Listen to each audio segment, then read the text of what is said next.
Aitakwile, and welcome to the Electoral Area Services Committee meeting of Thursday, February 15th, 2024. I would like to call this meeting to order at 9:32 a.m. and acknowledge that the Sunshine Coast Regional District is within the territories of the Shishal Nation and Skohomish Nations. Good morning, directors. Good morning, staff. We have an agenda before us. Would directors like to make any changes to the agenda? And just by the way, Director Stanford is online, no video, but she is present in the meeting. I don't see any hands, so I would look for a motion to adopt the agenda as presented. That is moved, seconded. Any discussion? All in favor? And that passes. We're on a roll. We have no presentations, no delegations, so that takes us straight to reports. We're going to start with number 2. Annex A, pages 2 to 5, for frontage waiver FRW 00022, 1170 Largo Road in Electoral Area D. Would Mr. Humphreys like to introduce this item? Thank you. Thank you. So this is frontage waiver FRW 22. This frontage waiver is to help facilitate a 4-lot subdivision located at 1170 Largo Road in the Roberts Creek electoral area. The frontage waiver of the proposed lot 2 comprises 1.32% of the perimeter of the parcel due to limitations associated with the parent parcel's alignment at split zone characteristics. As the Lot 2 frontage falls under the required 10% minimum per Local Government Act 512, Section 512, a frontage waiver is required. Staff consider the frontage waiver reasonable and recommend its approval. Thank you. Thank you, staff. I see Director Bax has his hand up. Yeah, I'm glad that staff finds this reasonable, and my question is, this seems like a small thing to hand to my APC, and I was wondering if there's any what the implications are if the proponent of the change is waiting for this approval, if this is going to delay the approval for them, is it going to cause them any kind of hardship? But it seems to me like I've got a brand new, freshly minted APC, and it may be something for them to look over. And I'm wondering what staff can tell me about how much that would delay the process and whether or not that would be an impact. All right. Thank you, Director Bax. So the implications of sending this item to APC. Would staff like to comment? Yes, thank you for the question. And Jonathan Jackson, Manager of Planning here. Sorry for the technical difficulties and the titles not being accurate on the screen there. Certainly, it is something that could be referred to an APC. It's something that is asking for consideration of something that's not bylaw compliant, or in this case, actually legislatively, Section 512 of the Local Government Act gives discretion over frontage waivers when the perimeter of the lot frontage is less than 10% along the road. So it's something that an APC could consider. In terms of implications, though, it would have to be referred to the APC, scheduled on the meeting, so it could add potentially up to a couple of months to the approval timeline for a zoning compliant subdivision. So it's something that if there was a consideration that it's felt like the APC input would be helpful, referring it to that APC for comment could be considered. However, if it's something that the committee is feeling is relatively simple and doesn't need APC input for consideration, then approving it without APC referral would shorten the timeline for approval of the overall subdivision by a couple of months. Thank you. Thank you, staff. Director Bax, your hand is still up. Thank you. I would like to move the recommendations as they appear on page 2. All right, that is seconded. Any further discussion? Seeing no hands, except Kelly's, except Director Bax, still up. So I will call the question. All in favor? And and Director Stanford virtually raised her hand too. So that passes. Thank you very much. Okay, so we'll be moving on to, thank you, staff, by the way. Moving on to number 3, Annex B, pages 6 to 39. That is the board policy for official community plan amendments. And we have Ms. Clark here, I'm assuming, to come and introduce this for us. Thank you very much. Thank you, Chair. Actually, Senior Planner Clark and myself are going Yeah. to split up the introduction of this. We're excited to bring this work forward for the committee's consideration. I'll jump into it. The intent of the proposed board policy for OCP amendment applications is to ensure consistent process for reviewing OCP amendment applications. This policy intent is akin to the existing board policy for reviewing development variance permits. This work directly implements board's strategic plan by applying the lenses of service delivery excellence, governance excellence, and social equity and reconciliation to review OCP amendment applications. The proposed policy approach recognizes that SCRD's 7 existing OCPs range from 6 to 29 years of age.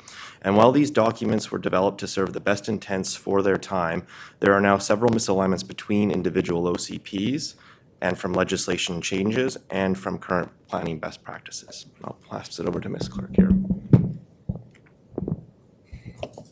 Good morning. This policy will provide a transparent, qualitative review for applicants, community, staff, and decision makers to ensure consideration of sustainable land use planning principles. With affordable housing and efficient service delivery in mind, this policy attempts to embed fiscally responsible community building objectives in our decision-making process, while also aligning with SCRD policies and bylaws in a way that delivers overall public benefit through OCP amendment applications. Staff recognize that the OCP renewal project will further assist with enhancing policy clarity for applicants who are seeking OCP amendments. However, with project completion target being approximately 2 years out, this board policy will enhance community certainty and customer service through clear policy direction in the interim and is also in alignment with DAPR recommendations. Staff are bringing forward this updated policy back to the committee for your direction, as was requested after completing referrals. Relevant feedback from the referrals has been incorporated, and staff are here to answer any questions you may have about the policy. Thank you. Great, thank you, staff, and thank you for all your work on this. Thank you for integrating the feedback that you received from the community in this. This was really great. So I have a speakers list. I will start with Director McMahon. Thank you. You already answered one of my questions, which is how long do we think the OCP renewal process will take? Despite the province's idea that we can do this in a year, I think 2 years is probably a lot more realistic. After all of the OCPs are refreshed and they're all gleaming new and up to date, are we going to look at this policy again? Or will the new OCPs supersede the necessity for this policy? Right, looking to staff for comment. Thank you for the question via the chair. Staff anticipate that after OCP renewal timing would be a good time to look at this policy again. It's possible a policy like this might still be valuable after this process, but would be best to look at it once we're done that process. Thank you. Director Bax. Yeah, my question is more to the process of the OCP renewal, and understanding that it is a 2-year project by the looks of it. Is there a timeline? Will there be APC referrals during this process? And there's a lot of excitement in the community, good and bad, about the OCP renewal, and a lot of questions about it. And I was wondering if there is some kind of document that we can, as directors, that we can refer our constituents to help explain the process as it's going to be going forward over the next 2 years. And I understand that this particular policy change may be a bridge to that final goal, and it may continue on after that, or it may have outlived its purpose. and maybe renewed at that as part of the renewal process. My main question is there a document or a place within the organization that I can look to guide my constituents as to what the OCP renewal process is, and if there's a step-by-step type of timeline that we can look at? Okay. Staff would like to comment. Thanks. Thank you very much for the question. So at this moment in time, an appropriate place to direct curious residents about the OCP renewal process is to our Let's Talk page. And we're keeping that page up to date with information about the process as it stands right now. You will be receiving in the near future an RFP award report, and after that point in time, we'll be able to launch a project, and once the project is launched, we'll be bringing forward further information about the steps over the course of the next 2 years and all the opportunities to participate. Thank you very much. Director McMahon. Super. I had a few nitpicking questions. So on page 14, under community amenity contributions, I don't remember having seen many CACs other than parkland dedication, which I assume falls under community amenity contribution, or maybe not.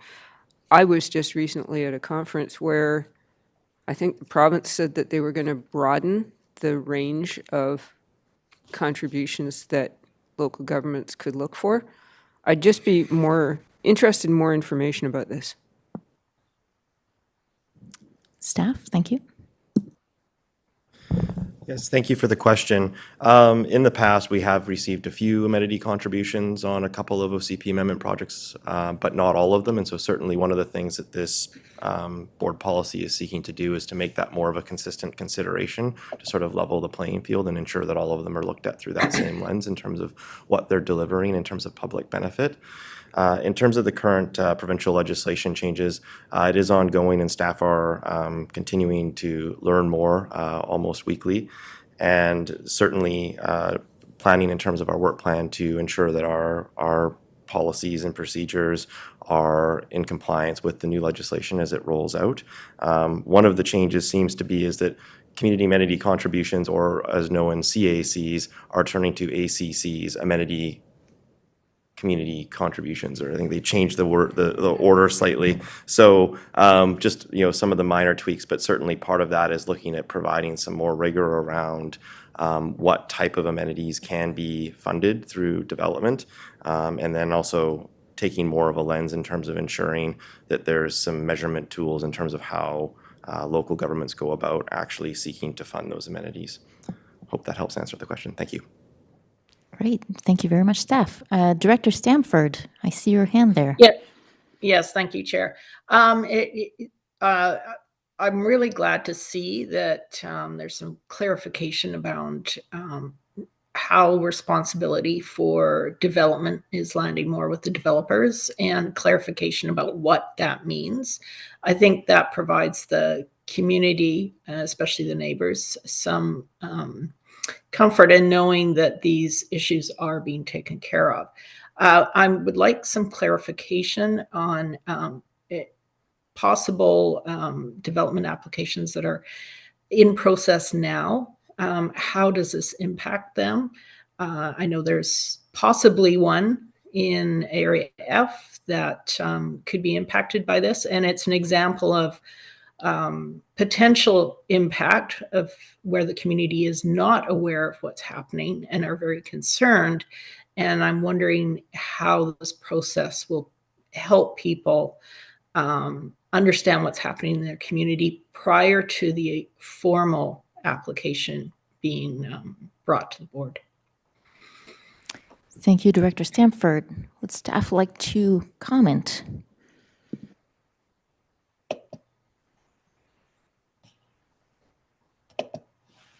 Thank you very much for the question. Staff have been anticipating that question, and through this time have been pilot testing the framework as we talk with applicants in pre-application meetings And so I can't speak to that particular application, Director Stanford's question, but I can say if the committee wishes to move this forward, staff would begin using it with all of our current applicants and be using it as we have those conversations going forward through the various processes that are underway. Thank you very much. Director McMahon. Yes. I was interested in the environmental enhancement section.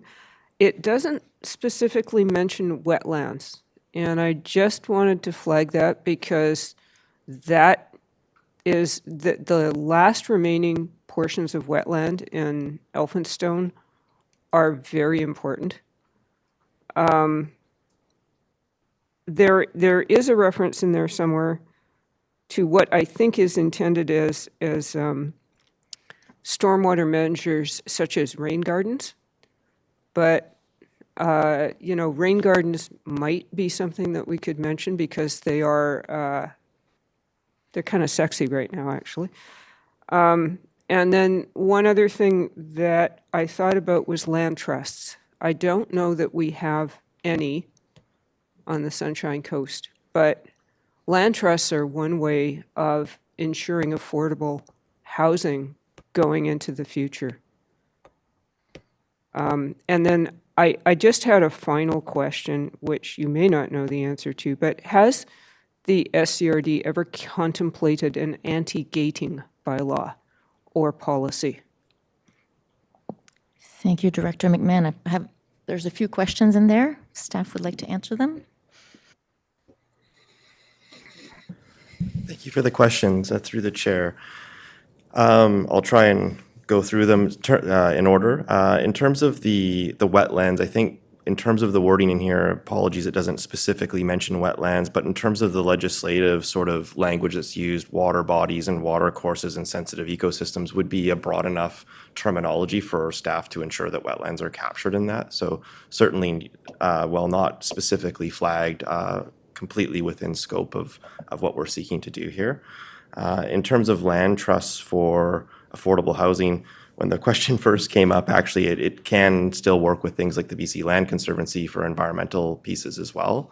But in terms of affordable housing, that's something that we don't have specific policy on right now. And so as we take on individual OCP amendment applications, we certainly look to work with all partners and agencies, from BC Housing to more locally sourced community groups that are seeking to support affordable housing.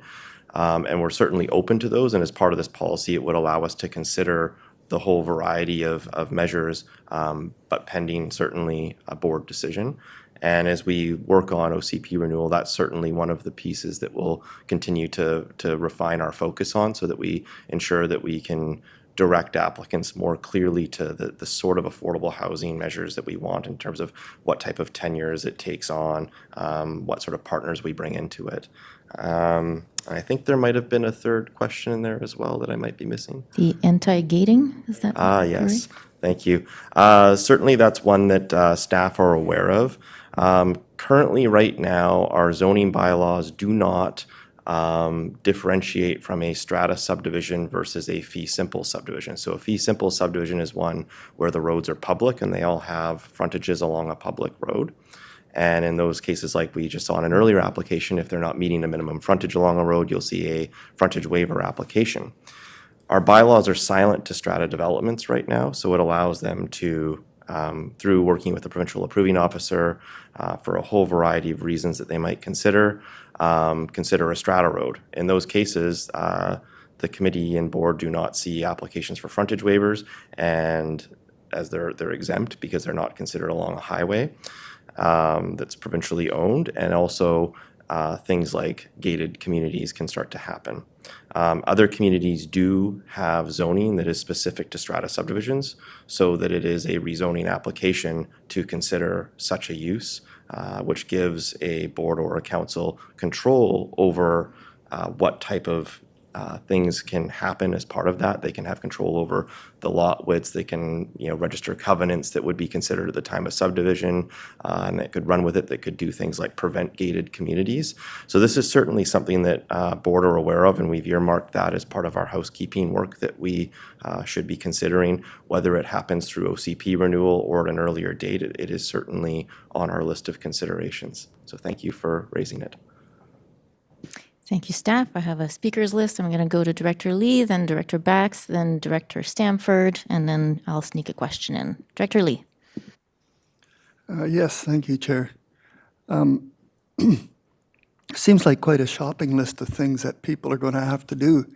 And I wonder, I can see it for a big subdivision, but is there some sort of guidelines what we apply when? I'm thinking like someone that's just making a simple splitting their lot in two kind of thing. We certainly don't want to go to a public hearing. So how do you decide those kind of things? Staff, I'll be looking to you. Thank you for the question, and certainly a good one. The intent of the board policy is to not have a one-size-fits-all approach, and to ensure that staff, the board, the community can consider applications based on their individual merits, which might include the size and scope of the subdivision. In terms of public hearing, again, with the changing provincial legislation winds, we're looking at what that will mean. But right now, it appears that if there's an official community plan amendment involved, that there would still be a public hearing. And then I would add that within the sort of the long list that we have here, there's certain things like, for example, not all sites have environmental features to protect. So that's, sort of different things can be considered based on the actual site context. And then there are certain things that we do want to consider for all applications. One of those would be the sustainable delivery of services. So we certainly don't want to look at, it might just something that might just be a two-lot split, but it's way off in the hinterland somewhere and actually might have a significant detriment to how SCRD provides services such as water, sewerage if it applies, and ultimately other public amenities, ensuring that there's access to things like transit and community halls. So certainly it still has that lens that we can have a look at the bigger picture of where growth is happening and is it actually an appropriate location for what's proposed. Hope that help answers the question. Thank you. Follow up, Director Lee?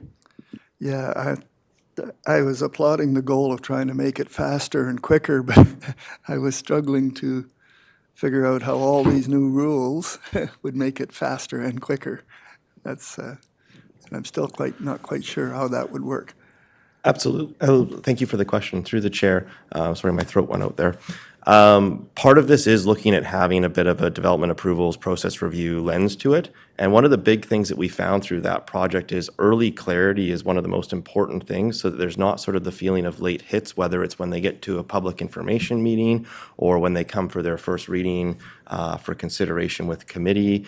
Or when they're, in meetings with staff trying to, ultimately negotiate sort of best planning practices into their proposal, so that it's something that staff actually can ethically have support before the committee in terms of what we're bringing forward. So this is really oriented at trying to get those messages out there early. Again, it's not a one-size-fits-all. It's not something that it's not a checklist that every single one is necessarily going to be looked at in the same way or at all in some cases for all applications. But it's something that provides that early message out there so that when folks start thinking about making an official community plan amendment application, they understand the sort of bar that needs to be met to actually amend that document. It's a document that has a lot of work that's gone into it to direct growth for our community, to look at the sustainable delivery of services.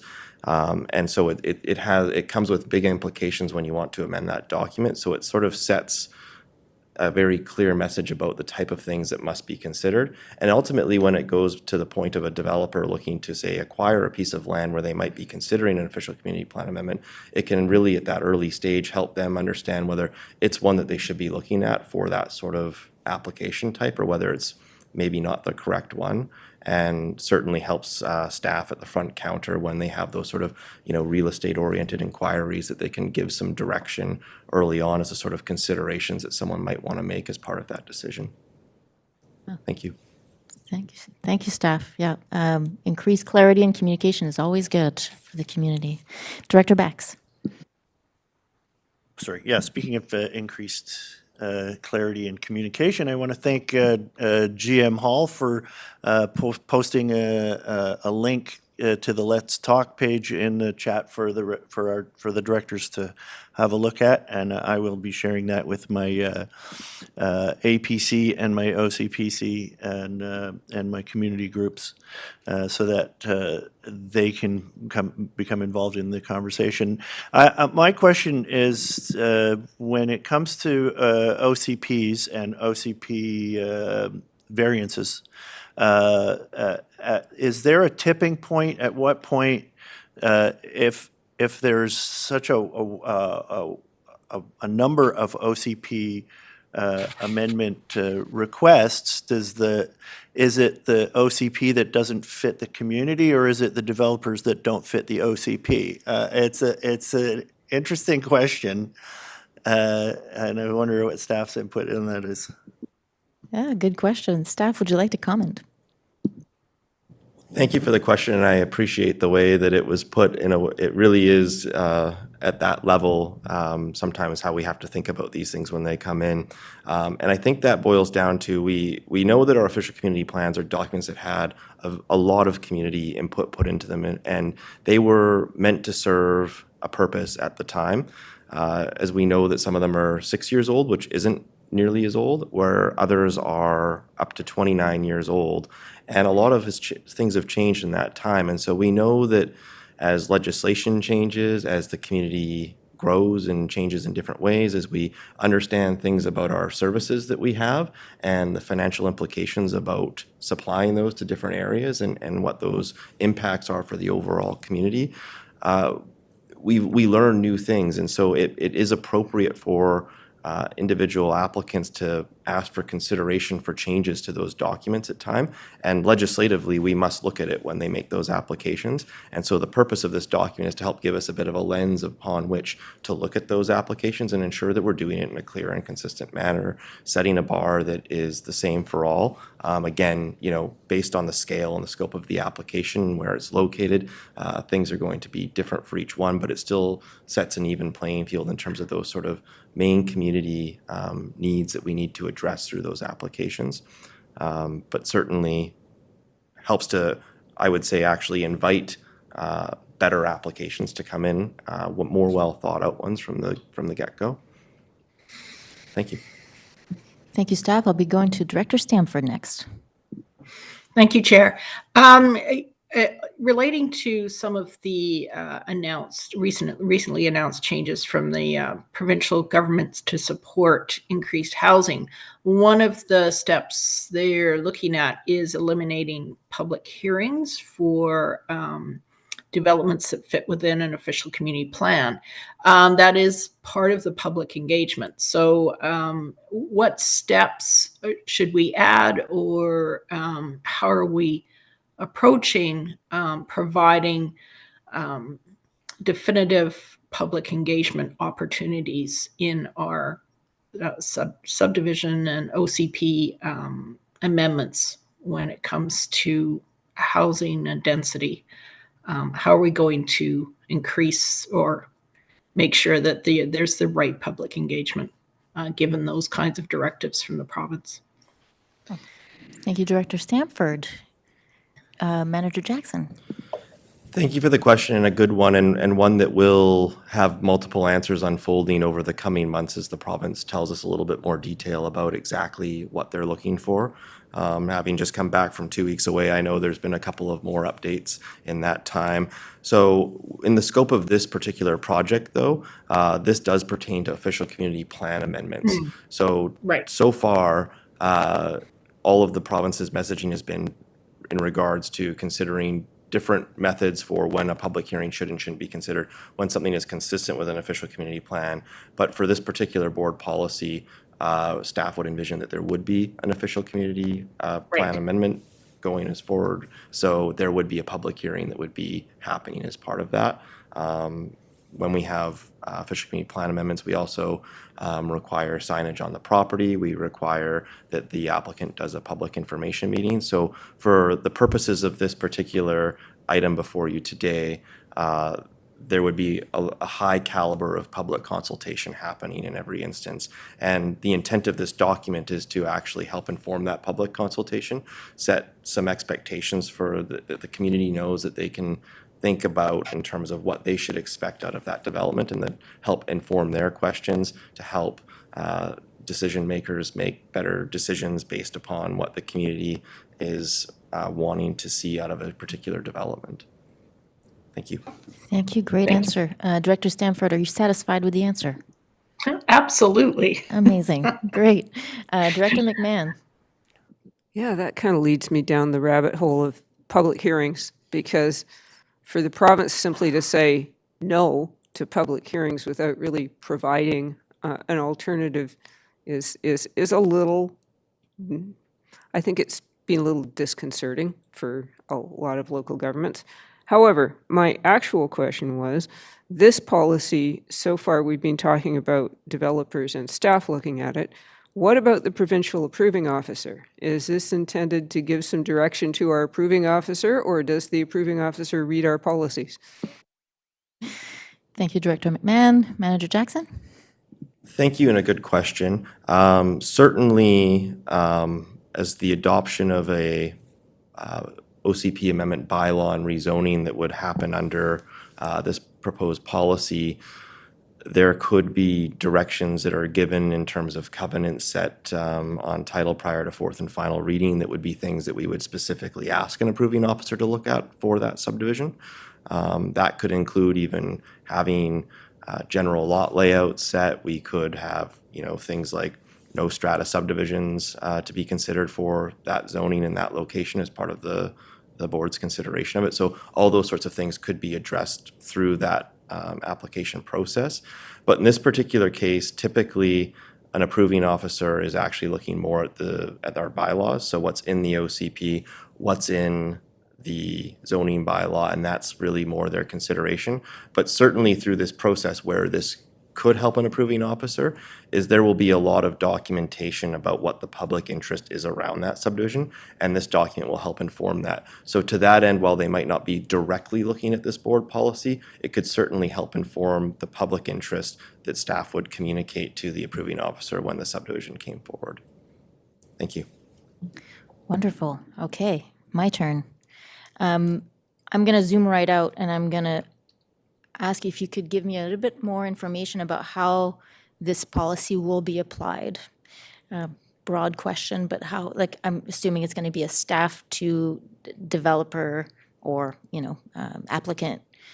And then we're going to use it also at the decision table. Can you give me a little bit more of an idea of how it's going to be utilized?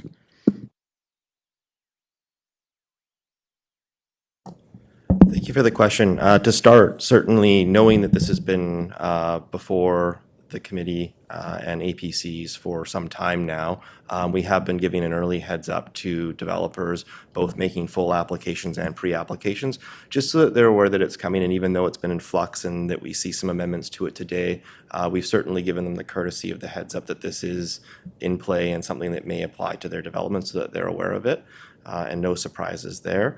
But really, it will start from the day that the application comes forward to staff at the pre-application point, and we'll start having those discussions with the developer about what the expectations are for an official community plan amendment. It's at that time, too, that staff can use some professional judgment to really help the developer answer questions that they might have that might be about which ones might actually not apply to their development, so that they don't end up in a situation where they feel that, again, that they might have to provide all of these things, but help them actually sort of set a reasonable scale and scope about the things that they should be looking at relative to the actual implications that their development will have on the community and based on its scale. From there, when we bring forward reports to the committee for consideration, those will be very public. These will, I guess I should maybe start before that. Typically, we'll have a first reading report that will come forward. Typically with an OCP amendment, that's before a public information meeting. So that'll really be that first sort of time that we'll see staff sort of analysis of the application, which again won't be a surprise to the developer. It will have been all in pre-conversation at that point, where we'll have been able to tell the committee and the public how the developer is achieving the various aspects of this board policy. And that will hopefully help to better inform conversations at public information meetings too, and really help to narrow the focus so that the comments that the developer is receiving are hopefully a little bit more in focus with what's actually expected of them. And then that will again continue that rhetoric through all of the approval processes and the subsequent reports that come before the committee for their consideration. And certainly at time of fourth and final reading and public hearing, if there's things that the community and the decision makers feel need to be sort of set more in stone, that's the time that and it could be the delivery of a community amenity, it could be the specific lot layout or making sure that there's not a gated community that's being formed. Those things could be considered through restrictive covenants at the time of fourth and final reading. So really it will be front and center through the whole analysis of the entire application throughout the public process. Thank you. Fantastic. Thank you so much. Director McMahon. Sure. One more. These are the fun discussions.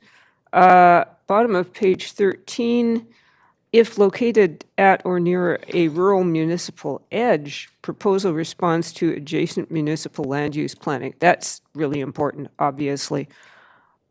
We really don't have a process for that, as far as I know, however. There isn't a planning table where Modi and the approving officer and the municipality and the SCRD all sit down and hash this out. Is there any hope of process improvements on the horizon? Any hope, Manager Jackson? Thank you. And it's actually a really good question.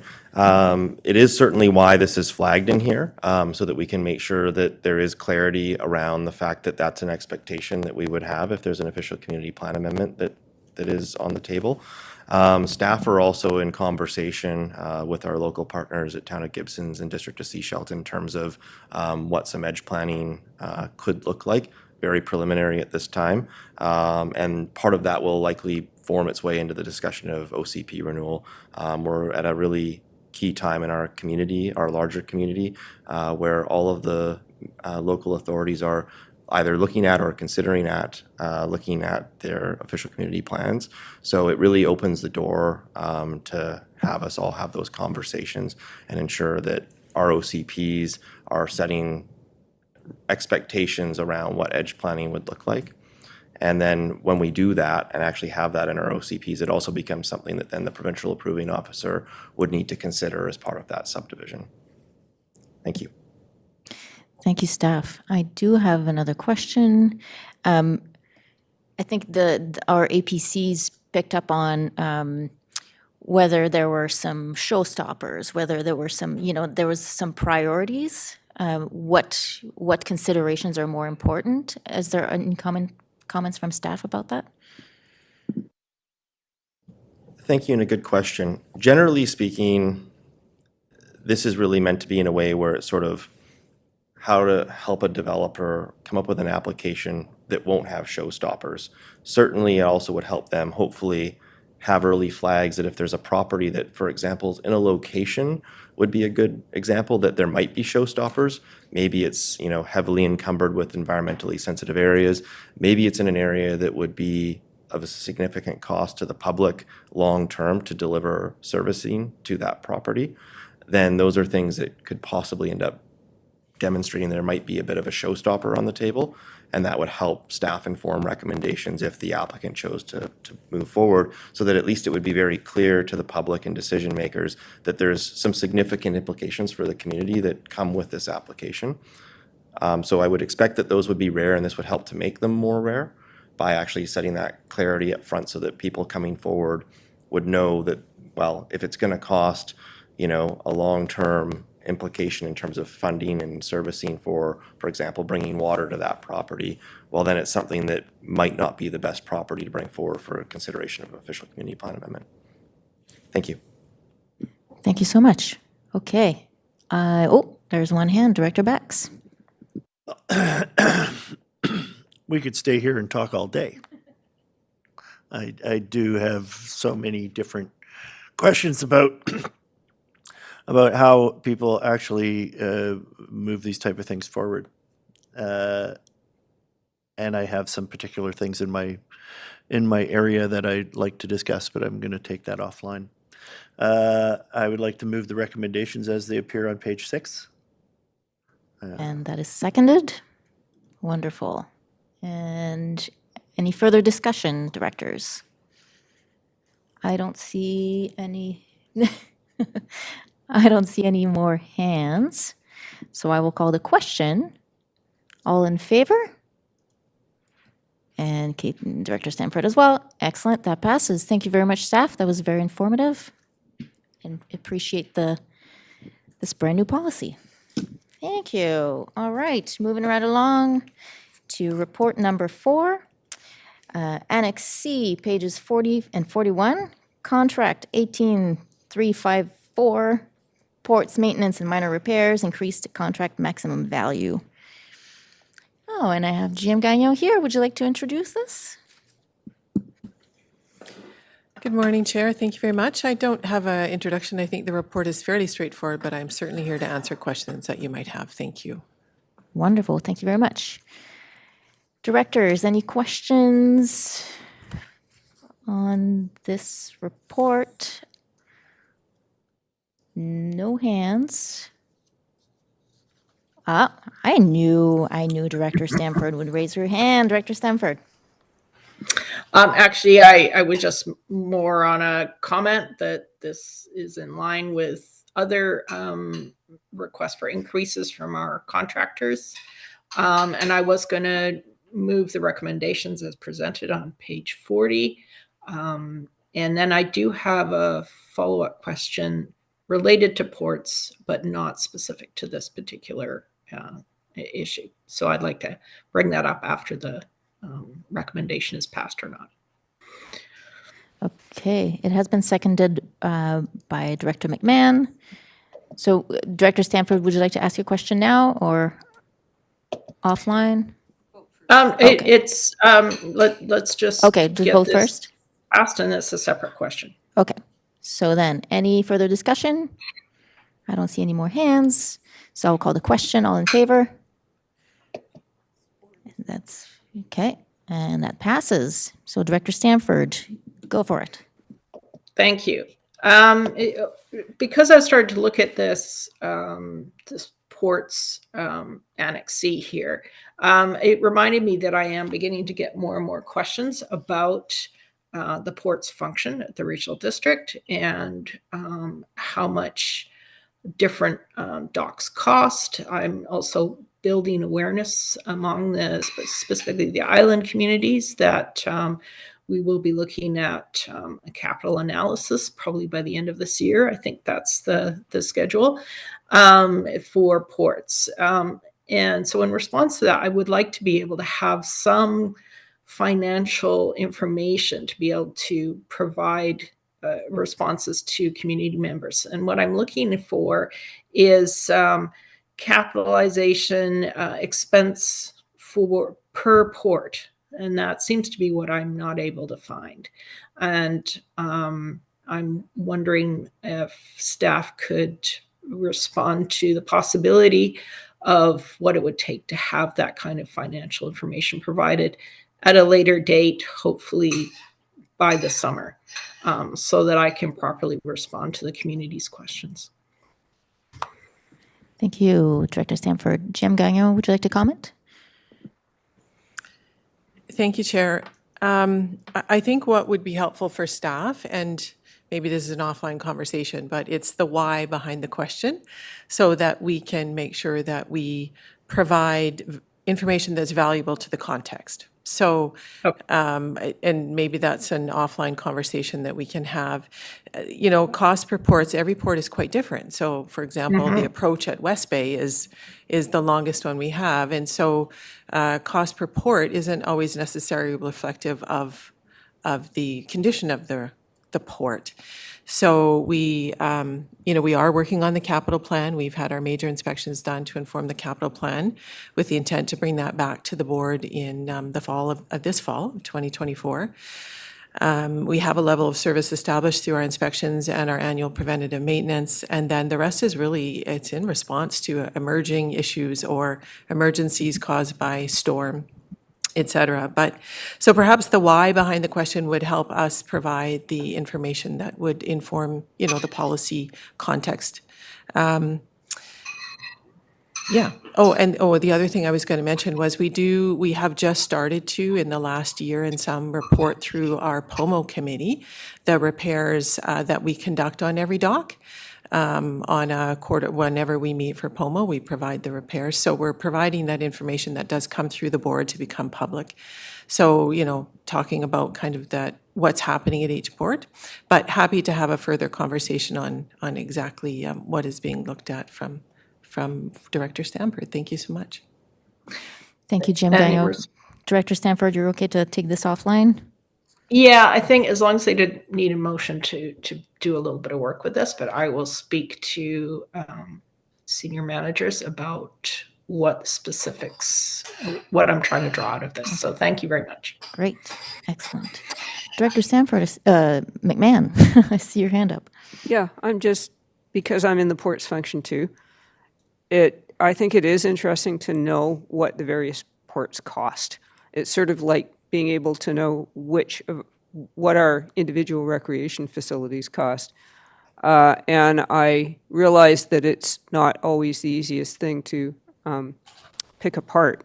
But if we're going to be looking strategically at where to go with ports, it's hopefully part of the information we need. Thank you. All right. Okay, so we're moving on. No communications, no new business.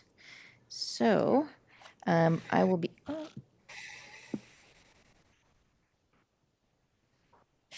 We will be going in camera, but before that, are there any questions from the virtual gallery? I will look to see. I don't see any hands up. So we will be going in camera.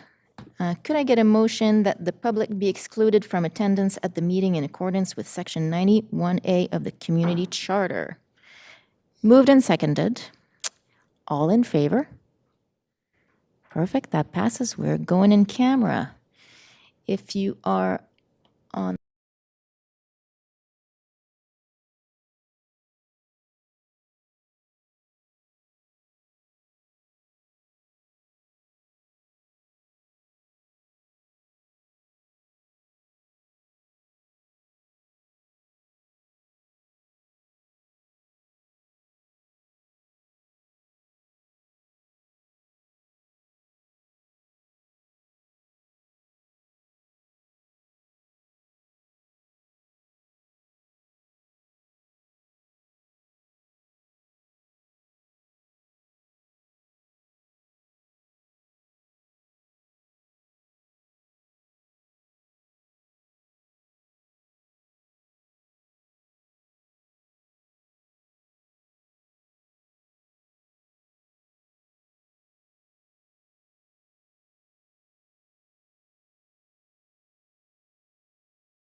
Welcome back to the Electoral Area Services Committee of Thursday, February 15th.